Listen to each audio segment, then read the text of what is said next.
Audio book Gayatri Mahavigyan भाग 1 chapter 17 स्त्रियां अनधिकारिणी नहीं है। पिछले पृष्ठों पर शास्त्रों के आधार पर जो प्रमाण उपस्थित किए गए हैं, पाठक उनमें से हर एक पर विचार करें। हर विचारवान को यह सहज ही प्रतीत हो जाएगा कि वेद शास्त्रों में ऐसा कोई प्रतिबंध नहीं है जो धार्मिक कार्यों के लिए, सद्ज्ञान उपार्जन के लिए, वेद शास्त्रों का श्रवण मनन करने के लिए रोकता हो। हिंदू धर्म वैज्ञानिक धर्म है, विश्व धर्म है।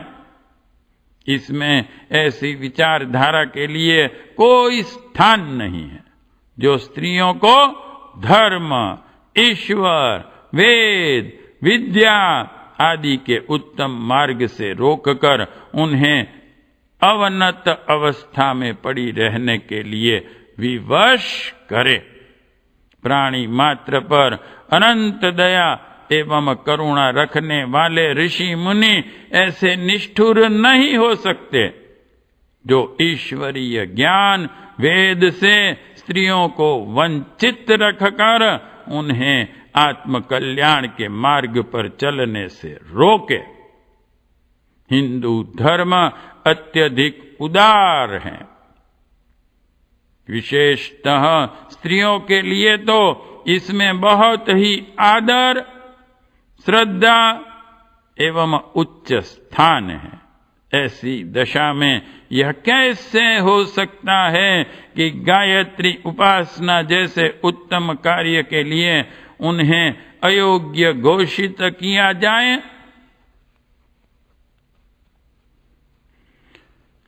जहां तक 10-5 ऐसे भी श्लोक मिलते हैं जो स्त्रियों को वेद शास्त्र पढ़ने से रोकते हैं, पंडित समाज में उन विशेष ध्यान दिया गया है।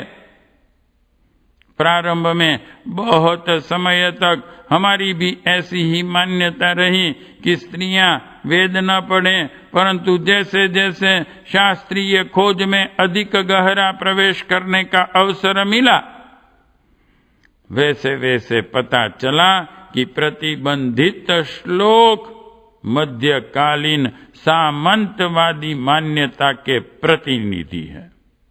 उसी समय में इस प्रकार के श्लोक बनाकर ग्रंथों में मिला दिए गए हैं। सत्य सनातन वेदोक्त भारतीय धर्म की वास्तविक विचारधारा स्त्रियों पर कोई बंधन नहीं लगाती। उसमें पुरुषों की भांति ही स्त्रियों को भी ईश्वर उपासना एवं वेद शास्त्रों का आश्रय लेकर आत्म लाभ करने की पूरी सुविधा है। प्रतिष्ठित गणमान्य विद्वानों की भी ऐसी ही सम्मति है। साधना और योग की प्राचीन परंपराओं को जानकर महात्माओं का कथन भी यही है कि स्त्रियां सदा से ही गायत्री की अधिकारिणी रही है। स्वर्गीय मालवीय जी सनातन धर्म के प्राण थे। पहले उनके हिंदू विश्वविद्यालय में स्त्रियों को वेद पढ़ने की रोक थी, पर जब उन्होंने विशेष रूप से पंडित मंडली के सहयोग से इस संबंध में स्वयं खोज की, तो वे भी इस निष्कर्ष पर पहुंचे कि शास्त्रों में स्त्रियों के लिए कोई प्रतिबंध नहीं है। उन्होंने रूढ़िवादी लोगों के विरोध की रत्ती भर भी परवाह न करते हुए हिंदू विश्वविद्यालय में स्त्रियों को वेद पढ़ने की खुली व्यवस्था कर दी। अब भी कई महानुभाव यह कहते रहते हैं कि स्त्रियों को वेद या गायत्री का अधिकार नहीं है। ऐसे लोगों की आंखें खोलने के लिए असंख्य प्रमाणों में से ऐसे कुछ थोड़े से प्रमाण इस पुस्तक में प्रस्तुत किए गए हैं। संभव है जानकारी के अभाव में किसी को विरोध रहा हो। दुराग्रह से कभी किसी विवाद का अंत नहीं होता। अपनी ही बात को सिद्ध करने के लिए हठ ठानना अशोभनीय है। विवेकवान व्यक्तियों का सदा यह सिद्धांत रहा है कि जो सत्य सो हमारा। अविवेकी मनुष्य जो हमारा सो सत्य सिद्ध करने के लिए वितंडना खड़ा करते हैं। विचारवान व्यक्तियों को अपने आप से एकांत में बैठकर यह प्रश्न करना चाहिए। 1. यदि स्त्रियों को गायत्री या वेद मंत्रों का अधिकार नहीं तो प्राचीन काल में स्त्रियां वेदों की मंत्र दृष्टि ऋषिकाएं क्यों हुई? 2.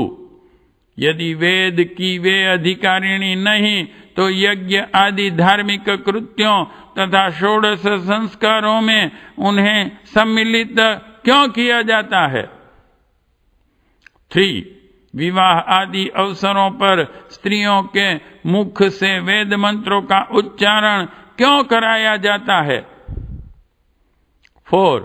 बिना वेद मंत्रों के नित्य संध्या और हवन स्त्रियां कैसे कर सकती हैं? 5. यदि स्त्रियां अनधिकारिणी थी तो अनसुया, अहल्या, अरुंधति, मदालसा आदि अगणित स्त्रियां वेद शास्त्रों में पारंगत कैसे थी? 6. ज्ञान, धर्म और उपासना के स्वाभाविक अधिकारों से नागरिकों को वंचित करना क्या अन्याय एवं पक्षपात नहीं है? 7. क्या नारी को आध्यात्मिक दृष्टि से अयोग्य ठहराकर उनसे उत्पन्न होने वाली संतान धार्मिक हो सकती है? 8. जब स्त्री पुरुष की अर्धांगिनी है तो आधा अंग अधिकारी और आधा अनधिकारी किस प्रकार रहा? इस प्रश्नों पर विचार करने से हर एक निष्पक्ष व्यक्ति की अंतरात्मा यही उत्तर देगी कि स्त्रियों पर धार्मिक अयोग्यता का प्रतिबंध लगाना किसी प्रकार न्याय संगत नहीं हो सकता। उन्हें भी गायत्री आदि मंत्रों का पुरुषों की भांति ही अधिकार होना चाहिए। हम स्वयं भी इसी निष्कर्ष पर पहुंचे हैं। हमारा ऐसी 50 स्त्रियों से परिचय है जिन्होंने श्रद्धा पूर्वक वेद माता गायत्री की उपासना की है और पुरुषों की ही समान संतोषजनक परिणाम प्राप्त किए हैं। कई बार तो उन्हें पुरुषों से भी अधिक एवं शीघ्र सफलताएं मिली। कन्याएं उत्तम घर वर प्राप्त करने में, सधवाएं पति का सुख सौभाग्य एवं सुसंतति के संबंध में और विधवाएं संयम तथा धन उपार्जन में आशाजनक सफल हुई है। आत्मा न स्त्री है न पुरुष, वह शुद्ध ब्रह्म ज्योति की चिंगारी है। आत्मिक प्रकाश प्राप्त करने के लिए जैसे पुरुषों को किसी गुरु या पथ प्रदर्शक की आवश्यकता होती है, वैसे ही स्त्री को भी होती है। तात्पर्य यह है कि साधना क्षेत्र में पुरुष स्त्री का भेद नहीं। साधक आत्मा है, उन्हें अपने को पुरुष स्त्री न समझकर आत्मा समझना चाहिए। साधना क्षेत्र में सभी आत्माएं समान हैं। लिंग भेद के कारण कोई अयोग्यता उन पर नहीं थोपी जानी चाहिए। पुरुष की अपेक्षा स्त्री में धार्मिक तत्वों की मात्रा अधिक होती है। पुरुषों पर बुरे वातावरण एवं व्यवहार की छाया अधिक पड़ती है, जिससे बुराइयां अधिक हो जाती हैं। आर्थिक संघर्ष में रहने के कारण चोरी, बेईमानी आदि के अवसर भी उसके सामने आते रहते हैं, पर स्त्रियों का कार्य क्षेत्र बड़ा सरल, सीधा और सात्विक है। घर में जो कार्य करना पड़ता है उसमें सेवा की मात्रा अधिक रहती है। वे आत्मनिग्रह करती है, कष्ट सहती है, पर बच्चों के प्रति, पतिदेव के प्रति, सास ससुर, देवर जेठ आदि सभी के प्रति अपने व्यवहार को सौम्य, सहृदय, सेवापूर्ण, उदार, शिष्ट एवं सहिष्णु रखती हैं। उनकी दिनचर्या सतोगुणी होती है, जिसके कारण उनकी अंतरात्मा पुरुषों की अपेक्षा कहीं अधिक पवित्र रहती है। चोरी, हत्या, ठगी, धूर्तता, शोषण, निष्ठुरता, व्यसन, अहंकार, असंयम, असत्य आदि दुर्गुण पुरुष में ही प्रधानतया पाए जाते हैं। स्त्रियों में इस प्रकार के पाप बहुत कम देखने को मिलते हैं। यों तो फैशन परस्ती, अशिष्टता, कर्कशता, श्रम से जी चुराना आदि छोटी छोटी बुराइयां अब स्त्रियों में बढ़ने लगी हैं, परंतु पुरुषों की तुलना में स्त्रियां निसंदेह अनेक गुणी अधिक सद्गुणी हैं। उनकी बुराइयां अपेक्षाकृत बहुत ही सीमित हैं। ऐसी स्थिति में पुरुषों की अपेक्षा महिलाओं में धार्मिक प्रवृत्ति का होना स्वाभाविक ही है। उनकी मनोभूमि में धर्म का बीजांकुर अधिक जल्दी जमता और फलता फूलता है। अवकाश रहने के कारण वे घर में पूजा आराधना की नियमित व्यवस्था भी कर सकती हैं। अपने बच्चों पर धार्मिक संस्कार अधिक अच्छी तरह से डाल सकती हैं। इन सब बातों को देखते हुए महिलाओं को धार्मिक साधना के लिए उत्साहित करने की आवश्यकता है। इसके विपरीत उन्हें नीच, अनधिकारिणी, शूद्रा आदि कहकर उनके मार्ग में रोड़े खड़े करना, निरुत्साहित करना किस प्रकार उचित है, यह समझ में नहीं आता। महिलाओं के वेद शास्त्र अपनाने एवं गायत्री साधना करने के असंख्य प्रमाण धर्म ग्रंथों में भरे पड़े हैं।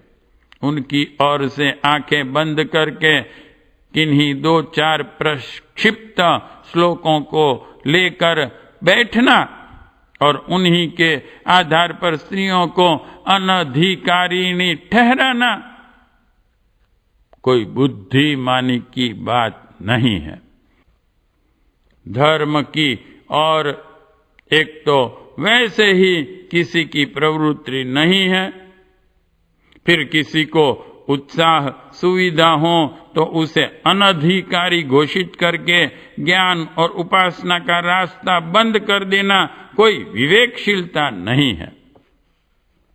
हमने भली प्रकार खोज, विचार, मनन और अन्वेषण करके यह पूरी तरह विश्वास कर लिया है कि स्त्रियों को पुरुषों की भांति ही गायत्री का अधिकार है।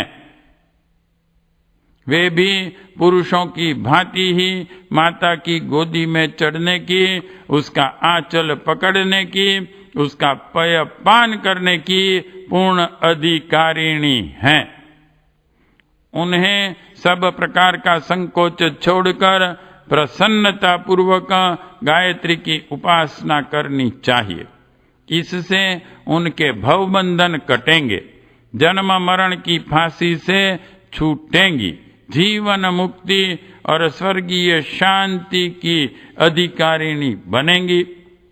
साथ ही अपने पुण्य प्रताप से अपने परिजनों के स्वास्थ्य, सौभाग्य, वैभव एवं सुख शांति की दिन दिन वृद्धि करने में महत्वपूर्ण सहयोग दे सकेंगी।